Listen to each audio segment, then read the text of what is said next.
이 두 개 채널 역시 이제 일당백은 제가 꾸준히 봤으니까요.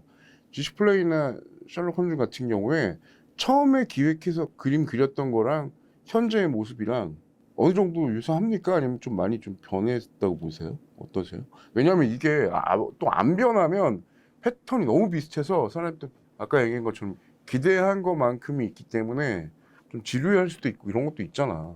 네, 맞아. 변화된 것도 있죠. 근데 네. 시작할 때 저는 좀 관점을 뭐 광고도 하고 그래서 전공도 그쪽이고 그래서 좀 브랜딩 측면에서 보는데 이제 2016년쯤에 막 김준 박사님이 뭐 뉴스 패널로 나오신 걸 처음 봤는데 되게 놀랐어요.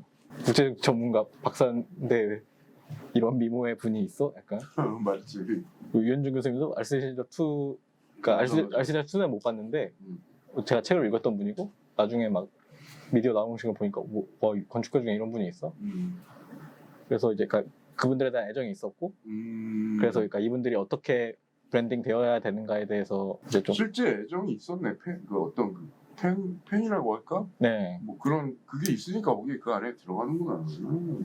근데 김준 박사님과 유현준 교수님의 브랜딩 차이는 그러니까 유현준 교수님이 인지도가 조금 더 높았고 그러니까 김준 박사님은 좀 새로 구축해야 된다고 생각을 그렇죠. 했습니다. 그래서 그때 백분 토론 MC까지 하고 나오셨지만 그러니까 이게 완전 대중 일반인들이 많이 알지 못했지. 네, 그래서 국제 정치나 뭐 사회 이슈, 뭐 역사 이런 분야에 이제 설명하는 여성 전문가로서 그러니까 뭔가 포지셔닝을 이 채널로 좀 같이 해보자. 세련되면서도 뭔가 진지한 약간 이런 톤의 매너를 잡았고 이제 유현준 교수님 같은 경우는 네, 그러니까 인지도는 더 높고 그리고 이제 건축 이제 교수님도 오래 하셨고 건축가로서 경력도 많으시니까 근데 유현준 교수님의 약간 단점은 그러니까 건축이라는 소재가 대중적이지 않다는 거였어요. 그렇지. 근데 유현준 교수님은 엄청 대중적인 분이고 그래서 그러니까 건축을 뭔가 캐주얼하게 그러니까 콘텐츠화 시켜야 돼서 그러니까 유현준 교수 셜록 현준 뭐 저희가 채널 아트만 봐도 김주현 박사님이 좀 더 무겁고 셜록 현준은 되게 약간 좀 캐주얼하게 가볍게 잡았거든요.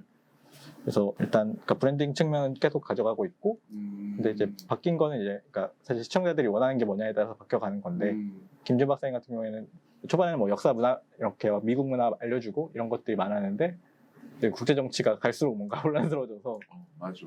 뭐 이쪽으로 안 갈 수가 없어. 그래서 김주현 박사님이 약간 요거 준비하시기도 너무 많은 거죠. 그러네.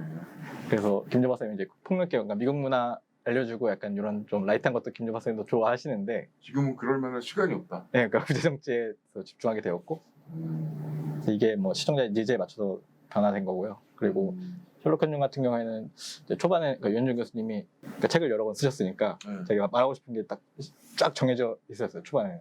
그래서 이제 원래는 막 나 오늘 이거 할게요 약간 이런 게 많았는데 이제 약간 제가 제안했던 것들이 몇 번 성공을 거둔 게 있거든요. 뭐 이제 아까 뭐 오사카 콜라보도 그렇고 이제 마인크래프트 리뷰도 있었는데 마인크래프트 건축 리뷰 같은 경우에도 이제 원래 그러니까 독특한 시각이다. 그러니까 시작할 때 미팅 때 제안 드렸는데 마인크래프트 근데 그거 너무 좀 가벼워 보이지 않을까? 약간 해서 넘어갔었다가 그런 것들이 약간 네, 조회수가 되게 터지기 시작하면서 이제 뭔가 많이 맡겨주시는 아이템은 많이 맡겨주시는 게 있죠. 시각도 또 차이가 뭐 연령대도 있을 수 있고 물론 뭐 이제 유피님도 MZ라고 말하기도 좀 그렇지만. 근데 유현준 교수님은 되게 대중적이신 게 예. 그러니까 아들분하고 막 대화하기 위해서 만화책이랑 막 아들이 추천해주는 막 애니메이션 게임 막 이런 거 되게 엄청 보시거든요. 근데 그걸 또 되게 재밌게 보시고 그걸 또 막 그걸 다시 또 소재로 하시고. 네, 이번 그러니까 아드님이 추천해주신 아케인 보시고 막 이거 리뷰 찍자고 막. 열려 계시네. 그러니까 유현준 교수님은 그 특유의 대중성과 뭔가 대중 감각 이런 게 되게 그러면서도 제작 채널 운영 자체는 직접은 이쪽에서 하실 거 아니에요. 네네. 채널 지속 시간이니 뭐 이런 거 있잖아. 그거 보이잖아요. 네네. 그러면 그 전에 다른 유튜브 채널을 많이 하신 건 아니고 뭐 주로 어쨌든 지식형 쪽으로 하시긴 하셨지만 이 중에 그래도 제일 신경 쓰는 포인트들은 뭐예요? 그러니까 단순 조회수가 아닌 건 저도 알거든요. 그냥 조회수만 잘 나온다고 좋은 게 아니잖아요. 지속 시청 역시? 네, 시청 시간이 중요한데 근데 그런 걸 볼 때 타겟팅을 많이 하잖아요. 그러니까 뭐 타겟 페르소나 이래가지고 그러니까 어떤 사람들이 어떤 환경에서 보냐. 그치. 그런 거예요. 약간 그러니까 침착맨 채널 같은 경우 설거지하면서 들어야지 이게 밈이거든요. 근데 뭐 팟캐스트 쪽 근데 저도 그렇지만 저도 막 그러니까 CG 작업할 때 주로 일당백을 들었고 음. 뭐 이제 운전 많이 하시는 분들이나 그러니까 이런 분들이 팟캐스트를 되게 좋아하세요. 일당백은 잘 때도 들으면 좋죠. 네. 뭐 이제 운전 많이 하시는 분들이 그러니까 미국에서 팟캐스트가 잘 된 이유도 그거거든요. 그러니까 장거리 운전하시는 분들이 되게 많은 거예요. 운전. 그러니까 트럭 운전사들이 팟캐스트를 엄청 듣는데 근데 미국은 그 대륙 운전하면서 계속 팟캐스트 틀어놓는 거죠. 네. 한국에서도 팟캐스트 좋아하는 분들은 약간 그런 직업군이 많으세요. 그럼 이런 분들은 또 연령대가 뭐 이제 한 40, 50대 분들이 많으시고 있죠. 그럼 40, 50대 분들이 좋아하는 거는 근데 40, 50대쯤 되면 막 공자도 갑자기 읽어보고 싶어지고 그렇지. 네, 뭐 사기 뭐 이런 거 맞아. 초안지 이런 거 갑자기 막 어렸을 땐 관심 없었는데 좋아지고 약간 이런 게 있거든요. 그래서 뭔가 타겟에 맞춰서 생각을 해야죠. 그러면 지금 방금 말씀드려 주셨던 채널들은 페르소나가 그럼 조금씩은 다르다? 아니면 그분들이 타겟이다? 어떻게 되세요? 일당백이 이제 그런 좀 40, 50대 또 약간 긴 영상을 좋아하시는 분들이 이제 좋아하시고 김준 박사님은 이제 한 3, 40대 그리고 이제 확실히 3, 40대? 김준 박사님은 네 3, 40대 남녀는 뭐 따로 있진 않고? 근데 남녀는 뭔가 기본적으로 남자가 더 많은데 근데 다른 채널에 비해서는 또 여자 비율이 높은 편입니다. 그러니까 남녀가 약간 7대 3이라도 이렇게 다른 채널 보면은 막 9대 1 이런 채널이 되게 많거든요. 그러니까 네. 완전 뭔가 여성분들이 좋아하시는 뭐 일상생활 브이로그 이런 게 아니면 그렇지. 그런 거 치고는 네. 그 매력이 있는 거네. 그분 자체도 엄청나게. 그리고 셜록 홈즈는 좀 범위가 넓은가요? 아니면 20, 30대 분들이 제일 많습니다. 그럼 원래 브랜딩 하려고 했던 전략이랑도 좀 맞아떨어졌네? 네. 그렇게 됐네요. 뭐 유 교수님이 가지고 있는 매력도 또 있는 것 같고. 네, 근데 저희 브랜딩을 할 때 차별화라고 한다면 그러니까 내 전략이 중요한 게 아니라 이 캐릭터와 그리고 이 지금 매체와 맞춤형으로 좀 생각을 해서 만든다. 그래서 저희가 이게 뭘까 하다가 이제 전문가 언어의 존중이다. 이렇게 뭔가 내가 하는 일을 좀 정의드렸습니다. 왜냐면 최주천 교수님 채널도 있잖아요. 그 채널도 의외로 젊은 친구들 꽤 보더라고요. 네네. 많이 그 연세 꽤 되셨는데도. 그래서 그분들 자체가 가지고 있는 컨텐츠와 그것도 중요하고 이쪽이랑도 합이 맞춰질 텐데. 근데 어쨌든 제가 알고리즘 얘기 드렸지만 그래서 알고리즘 안에서는 제일 어쨌든 얘기 주신 거는 타겟한테 어필을 했느냐를 제일 많이 본다? 타겟에게 맞춘 저는 크게 주제 형식 캐릭터다 이렇게 보는데 주제 형식 캐릭터가 그러니까 다 한 톤 일관된 톤의 매너로 맞아야 되는 거죠. 이걸로 뭐 저기 어디 책 쓰시거나 하셔도 되겠네요. 가끔 성공 커리어를 가지고 있으니까. 가끔 워크숍 뭐 이런 거. 직원분들 모시고 같이 아니 뭐 그렇게 강의나 대회에도 주제 형식 캐릭터 좋습니다. 아주. 그거가 타겟이랑도 연결돼서 맞느냐 안 맞느냐 이런 걸 또 볼 것 같고. 근데도 매번 고민하지 않아요? 컨텐츠가 조금 너무 진지하면 클릭이 안 나올 것 같고, 그렇다고 너무 유튜브 트렌드에 맞추면 너무 가벼울 것 같고, 이건 매번 고민할 거 아니에요. 네. 중심이 있을 거 아니야. 아무래도 조회수 아닐까요? 근데 저희는 좀 콘텐츠에 가까운데 좀 목표가 조회수라기보다 약간 이 분들과 이 채널의 뭔가 브랜딩에 더 포커스가 맞춰져 있다 보니까 좀 더 약간 장기적인 시각으로 길게 간다라는 마인드로 접근하니까 네. 막 일이 알고리즘 때문에 하는 거는 좀 덜한 편이다. 아무래도. 네. 그래서 근데 그러니까 좋은 콘텐츠는 근데 언젠가 발견된다. 약간 이런 좀 생각이어서. 그러니까 일담회 같은 경우 제가 책으로 처음 추천한 게 이제 한강 작가님의 소년이 온다였는데. 그거 난리 났잖아. 네. 근데 지금 난리 났지. 근데 그게 제가 처음 올렸을 때 조회수가 안 나왔어요. 안 나왔겠지 그때는. 근데 저는 제가 한강 작가님의 소년이 온다 처음으로 추천한 책이었는데. 역주행 됐잖아. 네. 근데 그게 찍을 때 막 정민님하고 정방이 엄청 우시고. 기억나. 네, 그래서 뭔가 그러니까 그 콘텐츠 찍을 때 처음으로 약간 그리고 저도 막 엄청 들으면서 울고 막 이랬거든요. 그러니까 그때 처음으로 약간 좀 같은 팀이 됐구나 약간 이런 느낌이 들었는데. 그리고 좋은 콘텐츠는 후회라도 어떻게 된다는 걸 이번에 깨달은 거네. 네, 그래서 눈으로 본 거네. 그렇죠. 네, 근데 그때는 반응이 없어서 되게 아쉬웠죠. 너무 좋았는데 내용이. 근데 나중에 발견되어진 거 보고서 그러니까 기본적으로 좀 좋은 거를 만드는 거에 더 집중해야 되지 않나. 왜냐면 그때는 팟캐스트처럼 듣고 하는 느낌인데 그 양반들이 우니까 뭐라 그래, 일이 집중이 안 되는 그런 느낌이었어. 뭔지 아시죠? 그건 약간 편안하게 이렇게 흘려듣는 거였는데 그때 진짜 너무. 근데 다시 보니까 또 안 볼 수도 없고 또 한강 그거에서 검색해보면 그거밖에 없더라고. 자, 그런데 전반적으로는 롱폼에 좀 가까운 컨텐츠들이 있는데 어쨌든 지금 쇼폼으로 가고 있는 거 자체 부인할 수는 없잖아요. 어떻게 그 중간 정도를 맞추셔서 하시고 계신 거예요? 지금 뭐 예를 들면 각 채널별 쇼폼 만드는 것도 그렇고 뭐 아니면 향후로도 어떤 형태로든 그 트렌드 자체를 무시할 수는 없잖아. 저는 지금은 트렌드를 무시하려고 합니다. 근데 이게 그 이유가 생각을 해봤는데 유시민 작가님이 최근에 막 다른 어떤 콘텐츠에서 그런 얘기를 하셨거든요. 그 젊은 층이 막 기성세대가 꽉 잡고 있어서 기회를 안 준다. 방법이 없다. 이렇게 얘기를 하는데 그 유시민 작가님은 그냥 자리를 뺏어라 치고 올라가서 약간 이런 얘기를 하셨어요. 그러니까 자기 세대도 그랬고 그러니까 기성세대가 어차피 기회를 주지 않는다. 그냥 치고 올라가는 수밖에 없지. 근데 약간 쇼폼을 보면서 약간 좀 그런 생각이 들어서 약간 치고 올라오는 사람들의 영역이다. 아 그거는 네, 근데 거기에 괜히 따라가려고 하다가 릴스에 요새 약간 좀 뭔가 그러니까 정보형 콘텐츠 올리시는 분들 보면은 저는 약간 좀 내용이 좀 약간 빈약한 거예요. 양산형이라고 그러죠 요즘에. 막 만들어서 막 올리는. 근데 예를 들어 그러니까 뭐 이게 내가 모르는 분야 보면은 되게 유익하네 이렇게 뭐 볼 그럴 수도 수 있는데 있겠지만. 그러니까 내 분야에 올리시는 분들 보면은 뭐 이런 기초적인 걸 되게 뭐 되게 막 되게 전문적으로 있어 보이는 것처럼 표현을 하지. 근데 또 되게 팔로워가 많고 그래서 이 사람들의 방법이구나. 그러니까 맞아요. 그런 거죠. 약간 그러니까 30대 내 셀프 그러니까 자기 브랜딩을 하고 싶어. 근데 롱폼으로 10분짜리 콘텐츠를 뭐 최소 뭐 일주일에 한 번씩 만들 그 콘텐츠가 쌓이진 않았거든요. 예를 들어 유현준 교수님만 해도 그러니까 2, 30년간 축적된 그렇죠. 그게 나오니까 직문즉답도 거의 가능하고 이런 건데 그걸 일주일에 한 번씩 뭐 최소 10분이라도 이렇게 롱폼을 그러니까 30대 브랜딩 하고 싶은 분들이 만들 수가 없는데 못하지. 근데 이분들이 그럼 쇼폼에서 방법을 찾았구나. 짧게. 예, 그건 가능하니까. 그래서 그럼 약간 이건 이분들의 영역대로 존중해주고 그거는 우리 쪽은 아니다. 약간 뭐 요약본식으로 뭐 하이라이트식으로 하는 정보는 있어도. 네, 만들 수는 있지만 그러니까 그게 저희의 메인은 아니다. 심지어 여기에 이어서 질문 드리는 건 뭐냐면 쇼폼 같은 경우는 일종의 뭐라고 표현할까요? 기계화된 것처럼 AI 시켜가지고 툭툭툭 끊어가지고 하는 것도 요즘에 많아지면서 이게 사람이 만들었나 AI가 만들었나 싶을 정도로 그쪽도 이른바 클릭은 다 빨아가는 경우들이 많단 말이에요. 그럼 이거 어쨌든 시장에서는 영향이 있는 거거든?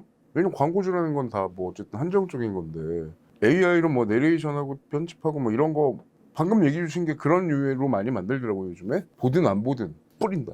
완전히는 아니지만 그게 또 많아지면 사람들이 그게 이상하다기보다는 익숙해질 수도 있어요.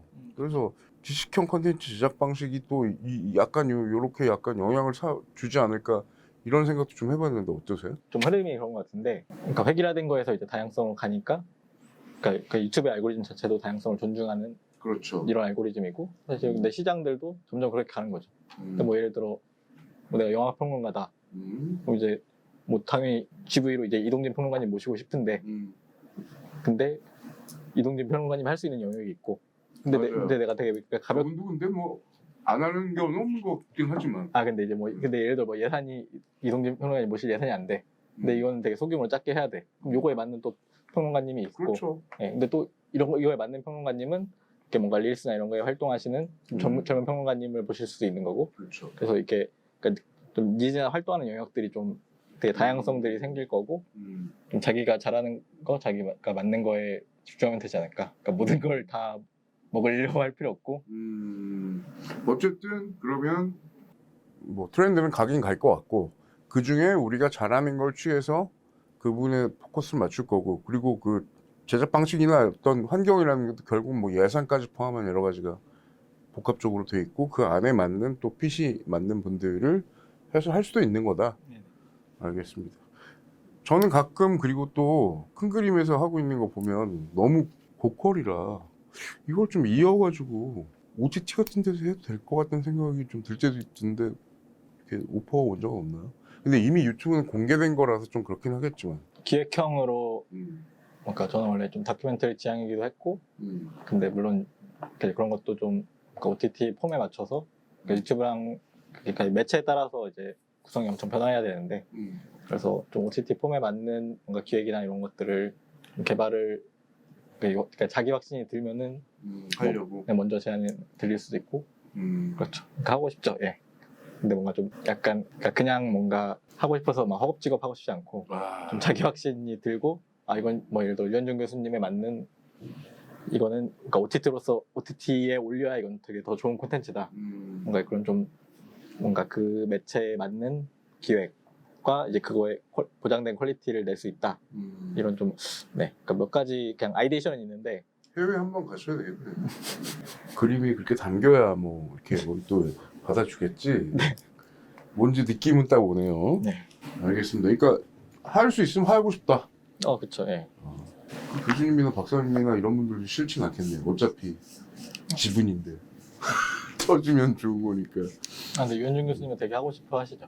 약간 그럴 것 같아. 유현준 교수님은 되게 글로벌 건축가의 꿈을 되게 그러니까 소년처럼 얘기하시거든요. 그래요. 그때도 뭐 사우디도 가고 싶다고. 그쵸. 물론만 나오고 이런 거. 근데 진짜 꿈 얘기를 하시는데 소년처럼 빛나더라고요. 아, 그래서 저도 약간 그거 보고서 약간 유현준 교수님 이렇게 소년처럼 꿈 얘기를 하시는데 이게 먹고 살 생각만 하고 있다니.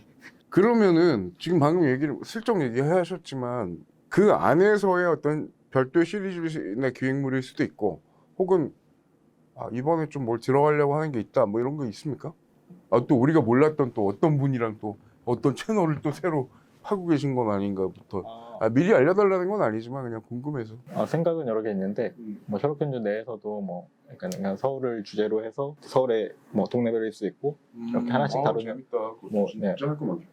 네, 그런 것도 생각하고 있고 뭐 그 외에는 이제 뭐 저희가 연세대랑 이제 프로젝트들을 기획하고 있는데 모교랑. 네.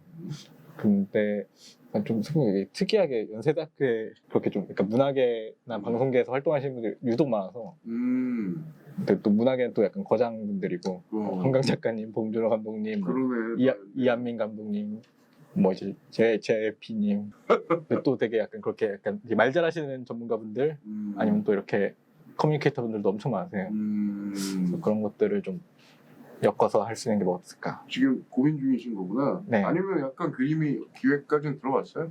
네. 그러니까 근데 좀 현실 가능한 것부터 이렇게 좀 시작한 단계입니다. 궁금하다.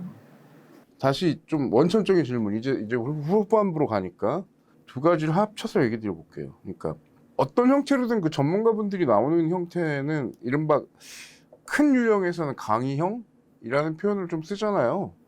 거기가 아닌 약간 좀 더 진화된 느낌이라 그러면 뭐 예를 들면 지난번에 뭐 방금 얘기했던 뭐 일본에 유 교수님 갔다 온 것 같은 그런 유일 수도 있겠고 아니면 그럼에도 불구하고 매번 할 수는 없잖아. 그럼 약간 패턴이 뭐라 그럴까요? 강의형 말고 좀 다른 거?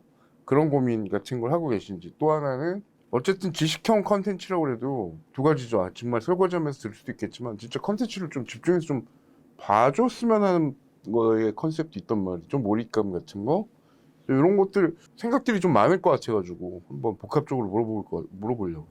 정답이 없겠지만 그렇죠. 근데 기획은 매체에 맞아야 된다라는 게 좀 있고 사실 그러니까 유튜브 같은 경우 그러니까 좀 그러니까 직관적인 걸 되게 좋아하거든요. 그러니까 명확해야 되는 거죠. 그러니까 뭔가 방송 같은 경우 뭐 야마라고 하잖아요. 그러니까 이렇게 야마를 잡을 때 뭔가 두 개 세 개 뭔가 섞지 마라. 해가지고 막 이렇게 여러 구성들이 이렇게 딱딱딱 기승전결 있고 막 이렇게 그렇죠. 하시는데 유튜브 같은 경우는 그냥 콘텐츠 하나면 그냥 직관적으로 하나 해야 그렇죠. 되거든요. 섞지 말고 하나만. 네, 그래서 좀 약간 그러니까 직관적이고 단순해질 수밖에 없다. 그러니까 명확할수록 좋다. 네, 그런 의미에서 그러니까 뭐 이제 강의형의 이제 변주가 있을 수 있는 거죠. 그러니까 직선적인 강의형일 수 있지만 뭔가 약간 뭐 문답형일 수도 있는 거고. 그러니까 근데 그 변주가 사실 수십 가지인 거죠. 미묘한 톤앤맨으로 생각을 해보면. 그게 결국 실력이다. 주제 형식 캐릭터라고 말했던 것도 여기서 조금씩 틀면은 그 변주가 엄청 생기는 거예요. 그 같은 주제여도 그러니까 아이다 전략이라고 막 이렇게 막 하잖아요. 커뮤니케이션. 뭐 그러니까 인지하고 뭐 관심하고 뭐 예를 들어 되게 막 큰 뉴스가 나왔어요. 그러면은 일단 뉴스로 막 인지를 하고 근데 이건 그냥 소개고. 근데 뭐 슈컬드 채널로 되게 쉽게 설명을 이해하고 근데 그 다음에 유현준 교수님과 김준 박사님 영상을 보면서 되게 전문가 해석을 듣고 싶고 그래서 그러니까 각자마다의 역할이 있고 그래서 그러니까 캐릭터와 주제에 따라서 그러니까 같은 형식이어도 이게 엄청 다르게 느껴지는 거죠. 그러니까 받아들일 때는. 그래서 뭔가 그러니까 억지로 새로운 거를 그러니까 형식적으로 계속 파격이어야 돼. 이게 아니라 그러니까 뭔가 주제에 맞춰서 조금이라도 비틀다 보면은 그러니까 막 형식적으로 막 엄청 이게 혁신적이라고 느껴지지 않는데 근데 이게 막 뭐 천편일률적이다, 재미없다 이렇게 단조롭다라고 느껴지진 않는. 그러니까 일부러 혁신을 위한 혁신을 짜내는 형태보다는 아까 얘기하셨던 뭐 주제, 형식, 캐릭터든 어쨌든 어떤 기본적인 틀 안에서의 변주만 해도 시청자들이 느끼기엔 훨씬 다른 컨텐츠거나 더 세련되거나 몰입감을 가져가거나 할 수 있다라고 체득을 해 오셨다는 거네. 네, 그래서 어떻게 보면 슈카월드님 같은 경우에 지금 전형적인 강의형이지 원래는. 근데 6, 7년째 강형이고 6, 7년째 계속 상승 중이에요. 성장 중이에요. 354만인가. 네, 근데 형식 그렇다면 그게 강의형이 문제라는 건 아니다. 네, 형식이 같습니다. 근데 주제나 막 이런 걸 뽑는 게 그 범위가 넓어지고. 주제 그걸 다루는 방식 그리고 어떤 그러니까 이걸 운영하는 방식 그러니까 이런 게 점점 성장하고 점점 혁신적이 되니까. 형식은 계속 메모판이 저기 그림판이잖아. 네, 혼자 모자 쓰고 나오는 것만 달려. 네, 그러나 달려져. 네. 그래서 뭐랄까, 그러니까 만물 박사 같은 느낌이야. 뭐든지 다 집어넣으면 나오는. 네. 근데 그분은 완전 워커홀릭인 것 같더라고. 그쵸. 안 그러면 그렇게 못해. 그래서 이제 계속 더 좋은 걸 만들어내시고. 그러니까 형식은 계속 같지만 뭐 예전에는 뭐 경제나 주식에 포커스가 맞춰져 있다면 지금은 뭐 이제 네, 식물도 하잖아. 네, 그러니까 다른 것들도 뭔가 자기식으로 하면서 좀 영역을 넓혀가고. 그러니까 슈카님 같은 경우에 그 캐릭터 주제 형식 중에 그러니까 주제에 힘을 주고 나머지는 그냥 유지시키고. 근데 그래도 계속 새로운 느낌이 들거든요. 맞아요. 네, 그래서 대단한 거죠. 네, 독보적이죠 사실은.